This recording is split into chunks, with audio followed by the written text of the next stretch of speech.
Salut, moi c'est Gaëlle, je suis coach et thérapeute pour femmes et aujourd'hui on va discuter de ce qu'attendent mes patientes en consultation et de comment je les aide à débloquer tout ce qui les gêne pour avancer dans leur vie. Qu'est-ce que viennent chercher les femmes quand elles viennent me voir ? En général, il y a deux grands cas de figure. Soit c'est des femmes qui sont paumées, qui sont pas vraiment dans une situation horrible, mais pour autant qui ne sont pas satisfaites de ce qu'elles vivent dans leur vie aujourd'hui, ici et maintenant, et elles ont perdu du sens, elles se sentent pas vraiment à leur place, mais sans que ce soit non plus radical. C'est un peu une sorte de flou où d'un côté ça va et en même temps il y a cette sorte de malaise ambiant, ce truc qui fait qu'elles se sentent pas vraiment bien à 100% tout le temps. Ça manque un peu de spontanéité, de joie, de légèreté. C'est un peu plombé, un peu flou. Et en même temps, quand on leur demande pourquoi tu changes pas ça, elles savent pas par quel bout le prendre. Elles savent pas par quel bout commencer à régler ce problème. Donc il y a une sorte de flou qui les entoure, autant concernant leur propre vie, où elles arrivent pas bien à savoir exactement ce qui va pas, mais elles sentent bien qu'il y a quelque chose quand même, soit un flou sur ce qu'elles veulent de façon générale. En fait, souvent, on est très doué à dire ce qu'on veut pas, mais dire exactement ce qu'on voudrait à la place, c'est pas toujours si évident que ça. Donc ça, c'est le premier grand cas de figure. Et le deuxième cas de figure, ce sont des femmes qui sont en souffrance parce qu'elles viennent de vivre quelque chose d'extrêmement douloureux. Ça peut être un deuil, ça peut être... elles sortent à peine d'un burn-out, d'une dépression, elles sortent d'une rupture après une relation extrêmement conflictuelle, où il même pu avoir des choses qui seraient répréhensibles pénalement si elles portaient plainte, ce genre de situation. Elles peuvent aussi être dans des moments de vie où elles ont des réminiscences de leur passé, donc après levée de mémoire amnésique, qui leur ramènent du coup des connaissances sur ce qui s'est passé dans leur enfance et des traumas, des abus qui ont pu avoir lieu à ce moment-là. Donc on est sur des moments d'extrême souffrance. Elles peuvent être en conflit actif et intense envers des personnes de leur entourage proche ou bien dans leur entourage professionnel, en gros, ça les pourrit, quoi. Ça les pourrit de l'intérieur, ces situations-là. Ça les ronge. Elles souffrent, elles ont mal, elles se sentent seules dans leur souffrance, elles se sentent pas assez entendues, pas assez encadrées, pas assez cocoonisées, pas assez maternées d'une certaine manière, elles se sentent pas assez écoutées. Et elles viennent vers moi parce qu'elles veulent avoir cet espace-là où elles peuvent se sentir enfin comprises jusque dans leur douleur. Rejoindre jusqu'à cet endroit-là où ça fait mal et personne comprend à quel point ça fait mal. Et en fait, la seule façon de se faire comprendre à ce point-là, c'est de rencontrer quelqu'un qui a déjà atteint ce niveau-là de souffrance pour que les connexions se fassent. Et en fait, moi, contrairement aux psy classiques, je suis pas du tout neutre dans mes accompagnements. Je donne de ce que j'ai fait moi, de ce que j'ai vécu moi. Et comme il s'avère que j'ai vécu 2-3 trucs dans ma vie, pas très sympa non plus, c'est pas difficile pour moi de me relier à ces douleurs-là, à ces souffrances-là de ces femmes.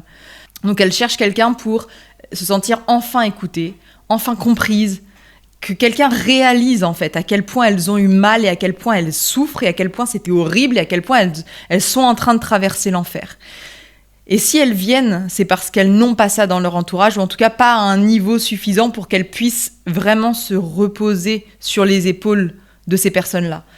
C'est un combo qui est pas évident à trouver pour les proches, etc. Je leur jette pas la pierre parce que c'est un combo qui demande soi-même d'avoir vécu des niveaux de souffrance assez élevés pour pouvoir rejoindre l'autre dans la douleur. Faut avoir déjà vécu ce que c'est de s'effondrer complètement et de remonter. Faut déjà avoir vécu ce que c'est de sentir qu'on a l'impression qu'on va mourir de douleur pour pouvoir rejoindre l'autre dans cette souffrance-là. Et en même temps, et c'est là que c'est pas évident, il faut être suffisamment soit assez solide en tant qu'aidant, thérapeute, coach, écoutant, peu importe, être assez solide pour pouvoir prendre la souffrance de l'autre sans s'effondrer à son tour. Parce que l'idée, c'est pas que les deux se mettent à pleurer, quoi. Sinon, la pauvre, elle va pas s'en sortir. En fait, ces femmes-là, souvent, elles ont besoin d'une épaule solide sur lesquelles s'appuyer pour pouvoir reprendre un peu d'air, ne serait-ce qu'une seconde, parce qu'elles sont en apnée, en fait. Vivre avec une douleur telle, c'est vivre en apnée. Même, il y a beaucoup de phénomènes de dissociation. La douleur est tellement intense dans le corps, émotionnellement, que le cerveau déconnecte. Et donc, on est dans une sorte d'état dissociatif où on est coupé de ses émotions, on est même parfois coupé de ses souvenirs, on peut aller jusqu'à l'amnésie traumatique dans ces cas-là. Et c'est vrai que ça demande d'être dans un état extrêmement maternant, extrêmement protecteur, cocoonisant, écoutant, avec une qualité d'empathie très élevée pour qu'elle puisse revenir petit à petit dans leur corps, leurs souvenirs, leurs douleurs, et pouvoir mettre des mots dessus, et pouvoir commencer à en parler, pouvoir commencer à trouver elles-mêmes les ressources pour pouvoir s'en sortir. Donc c'est un peu les deux grands cas de figure que je remarque moi dans ma pratique. Je dis pas que c'est commun à tout le monde, mais en tout cas moi, les femmes qui viennent à moi, c'est toujours un peu ça. Soit des femmes qui sont donc pas spécialement en souffrance, mais pas très contentes de leur vie. Il y a un truc qui manque, elles sont un peu perdues, ça manque de sens en fait en réalité. Dans ce cas-là, le travail il est de leur faire retrouver leur sens à elles, à quel point elles se sont oubliées sur le chemin et pourquoi leur vie qu'elles ont construite, malgré tout, elles n'ont pas été ballottées par le vent, enfin elles ont quand même fait des choses pour en arriver là, ne leur correspond pas ou ne leur correspond plus, et comment réajuster ça pour que ça reprenne une direction, du sens et donc de l'entrain, de l'élan, de la joie, du dynamisme, de l'énergie. Ou bien, comme je disais, des femmes qui sont elles très en souffrance et qui ont besoin d'un espace vraiment protecteur, safe, secure, où on les accueille inconditionnellement, quelles que soient les choses qu'elles racontent. On se rend pas bien compte à quel point les femmes souffrent. Je pense que c'est quelque chose qui est un peu minimisé, autant sur les chiffres qu'on entend, autant...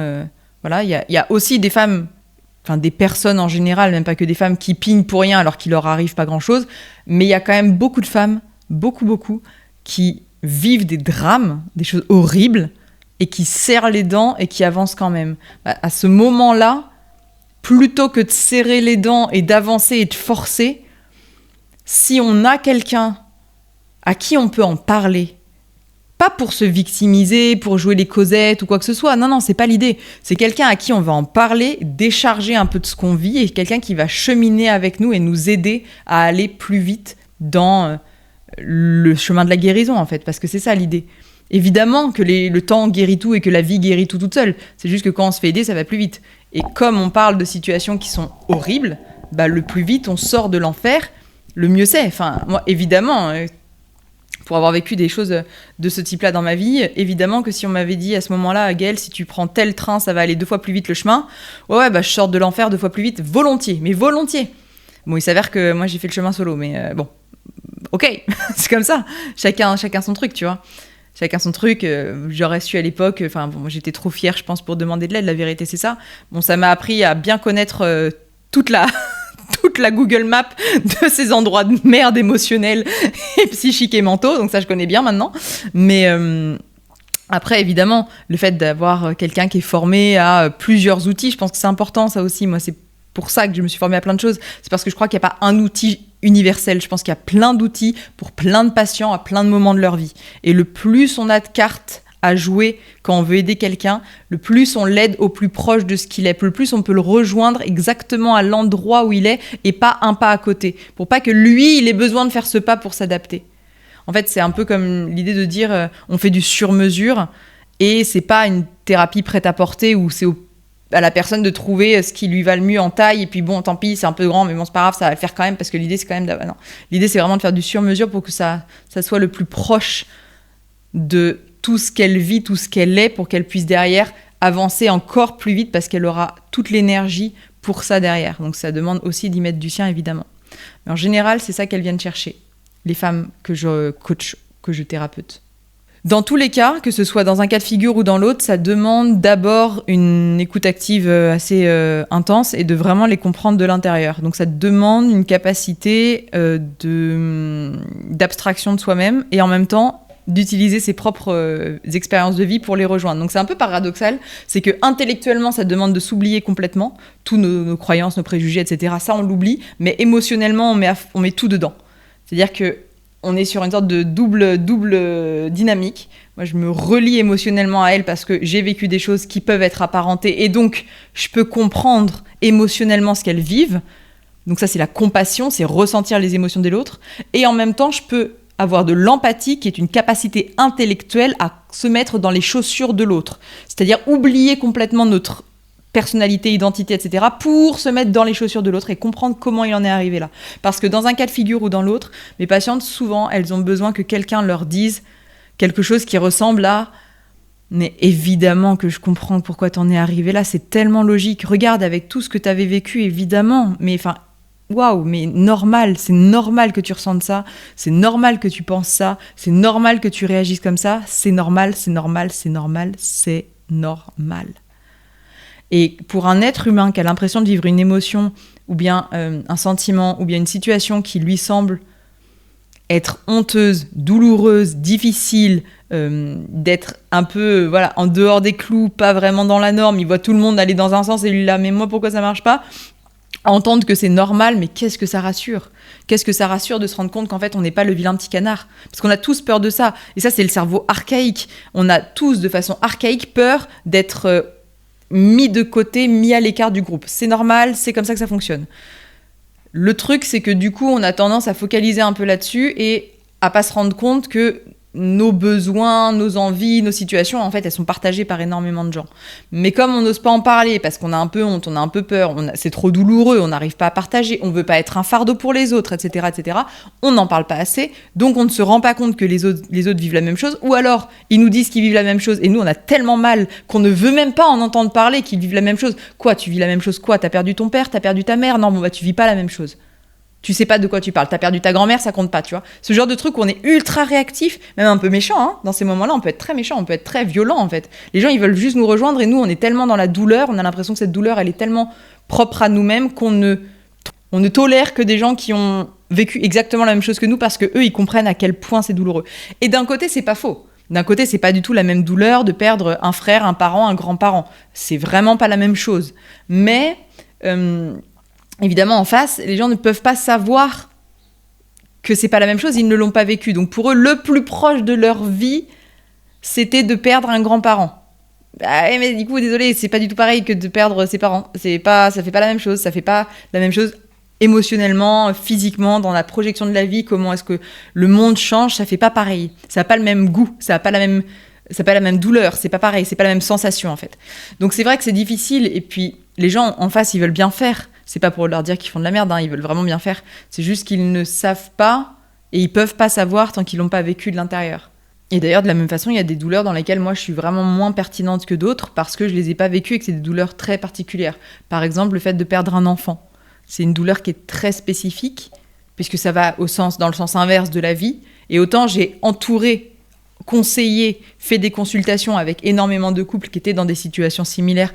Malheureusement, ça arrive en génétique. Donc dans mon ancienne vie, je faisais ça, mais je vois bien que la douleur de ces couples, la douleur de ces femmes, n'est pas quelque chose que j'ai vécu ni de près ni de loin. Parce que c'est très spécifique, c'est vraiment quelque chose qui est particulier. Donc ça, c'est vrai que dans ces moments-là, je voyais bien en consultation que je pouvais les rejoindre sur énormément de choses, mais que ce truc-là, cette douleur-là, je ne pouvais pas les comprendre complètement. Donc il y a aussi ce truc-là de reconnaître quand on veut aider quelqu'un que c'est pas toujours la bonne personne.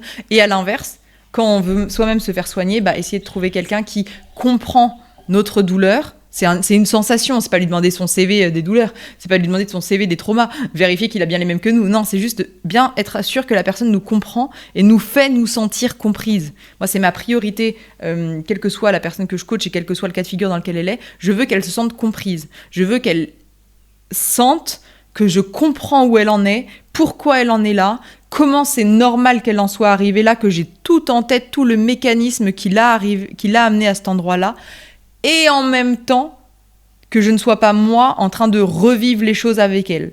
C'est-à-dire que je suis passée par quelque chose de similaire, donc je sais comment la sortir du ravin, comme j'aime bien à dire, mais je suis pas en train de pleurer avec elle. Je suis plus en train de la soutenir et de l'élever et de lui donner ma force, mon expérience, la résilience que j'ai acquise pour la propulser et l'emmener vers le haut. C'est plus ça en fait. Parce que être en revanche en thérapie avec quelqu'un qui souffre en même temps que nous sur la même chose, c'est être les deux dans le même ravin et on va pas aller 2 fois plus vite parce qu'on est deux dedans. En tout cas, si on veut le faire, on fait ça avec des associations de patients, avec des groupes de parole, mais c'est pas le même exercice. C'est pas la même chose que d'aller demander conseil et demander écoute et soutien à un thérapeute ou un coach ou à un psychologue. Voilà, en général, la première chose que je fais, c'est leur donner le sentiment d'être vraiment comprise et écoutée. Et ça se fait en one by one, c'est pas explicable vraiment avec des mots sur une vidéo YouTube en fait. C'est quelque chose qui se crée, c'est une connexion, c'est comme une discussion, c'est comme du feeling, c'est comme tout ça. Il n'y a pas de mots pour ça, c'est un sentiment qui fait que, en gros, moi, j'ai l'impression de comprendre complètement. Si on me demande d'expliquer cette personne-là, comment elle en est arrivée là de A à Z, je peux l'expliquer point par point. Et ça me donne du coup des clés pour comprendre même plein de choses inconscientes qu'elle ne perçoit pas encore et qu'avec le travail, on va mettre en lumière et qui va lui permettre derrière de pouvoir avancer en ayant plus de clés pour qu'elle se retrouve pas dans les mêmes situations à gérer encore une fois dans 3 mois, 6 mois, 5 ans, les mêmes situations avec le même peu d'outils qu'elle avait et qui l'a emmenée dans cette situation difficile. Non, l'idée c'est justement d'éclairer pour que derrière, elle connaisse mieux ses mécanismes, qu'elle connaisse mieux ses systèmes et qu'elle puisse avancer plus sereine. Et pour ça, il n'y a pas besoin de se voir une fois par semaine, on peut se voir tous les jours. Donc la durée pendant laquelle les gens veulent avancer sur ce chemin-là, elle est propre à eux. Je sais qu'on entend beaucoup en France le sujet de... souvent, on fait une séance par semaine en thérapie, ou bien toutes les 2 semaines, toutes les 3 semaines.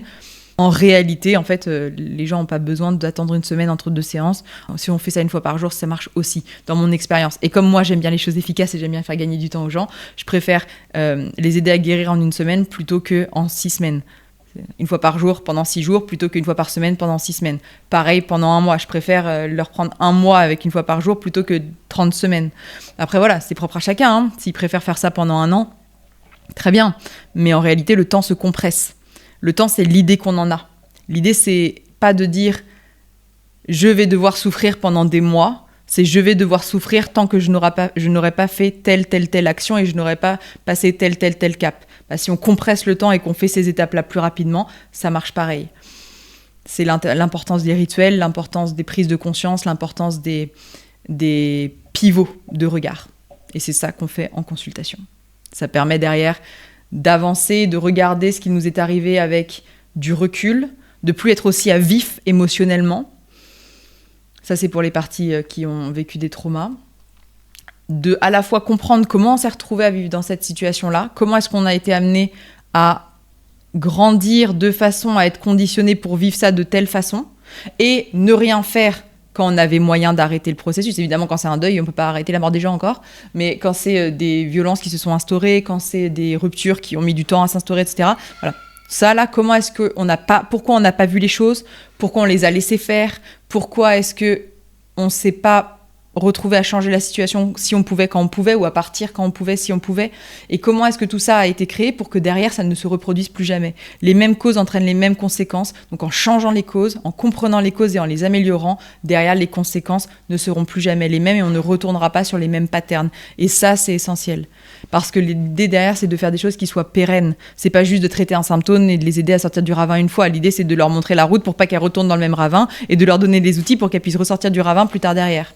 Et puis, pour ce qui est de la clarté, l'idée, c'est de leur donner des outils de compréhension, des points de vue sur la vie, des points de vue sur leur fonctionnement qui leur permettent de prendre du recul et de reprendre de la hauteur, surtout pour regarder les choses dans leur ensemble et de fait, mieux comprendre comment elles en sont arrivées là, pour voir avec plus de clarté tout ce qui est important pour elles, leurs principes, leurs valeurs, leurs priorités, et comment est-ce qu'elles se retrouvent à devoir jongler avec tout ça. Comment est-ce que cette chose-là passe sur le premier plan avant celle-là, et pourquoi pas l'inverse, et comment est-ce qu'elles réussissent à s'oublier alors qu'elles ne devraient pas, etc., etc. Donc c'est vraiment une sorte de clarté mentale qui va leur permettre derrière, exactement comme un phare dans la marée où on allumerait la bougie, de voir exactement aux alentours, les rochers, les machins, les trucs, et puis la marée monte, la marée descend, mais nous, on reste solide et droit. C'est un peu ça l'idée. C'est parfois pas de les reconstruire manu militari quand elles sont dans la souffrance, c'est les aider à traverser ce moment-là, mais des fois, c'est aussi juste de leur redonner de la clarté, débroussailler un peu toutes ces fausses croyances, toutes ces idées qu'elles ont sur elles-mêmes, sur le monde, sur les relations en général, les relations de couple, familiales, etc. Remettre de la clarté pour trouver c'est qui cette personne-là, c'est qui elle, qu'est-ce qu'elle croit elle au fond, qui elle est, elle, et qu'est-ce qu'elle croit vraiment. Et ce truc-là, il est génial parce que derrière, quand on s'est trouvé soi-même, quand on s'est rencontré, quand on sait qui on est nous et qui on a envie d'être et à quel point c'est pas gravé dans le marbre, à quel point on peut changer quand on veut, etc., ça redonne de la liberté et du coup, le flou n'est plus vécu comme une douleur. Ça, c'est important, c'est que le flou n'est plus vécu comme quelque chose d'horrible. Il est vécu comme un moment de transition où on n'a plus l'impression de savoir qui on est, on a l'impression de s'être perdu en route. Bah ouais, c'est le but en fait. Quand tu te perds en route, c'est que t'es comme le homard qui est en train de sortir de les crustacés là, qui sont en train de muer. Ils sortent de leur squelette tout dur, de leur carapace là. Et en fait, pendant quelques temps, ils sont tout mous là, le temps que ça se reconstruise. Bah voilà, ce moment-là, là, il est très inconfortable parce qu'on se sent paumé, perdu, vulnérable, mais il permet de mettre les jalons pour construire une vie qui nous ressemble. Et ça, effectivement, Si on peut le faire avec le cadre sécurisant d'un coach, d'une thérapeute, d'un psy qui vous explique que ça va bien se passer, que tout ça est normal, que ça prend un peu de temps mais qu'on va le faire ensemble et que plus vite on réfléchit à tel point, plus vite ça va se reconstruire cette nouvelle carapace et plus vite elle sera ajustée à la taille qu'on a envie d'avoir, à la vie sur mesure qu'on a envie de se créer, ça ira bien. Alors, on fait ça aussi. Et ça permet de se sentir plus sereine, ça permet de plus être dans le flou au quotidien, à se demander qu'est-ce qu'on fout là, à retrouver du sens aussi, à la direction qu'on prend dans sa vie. Et ça soulage vraiment.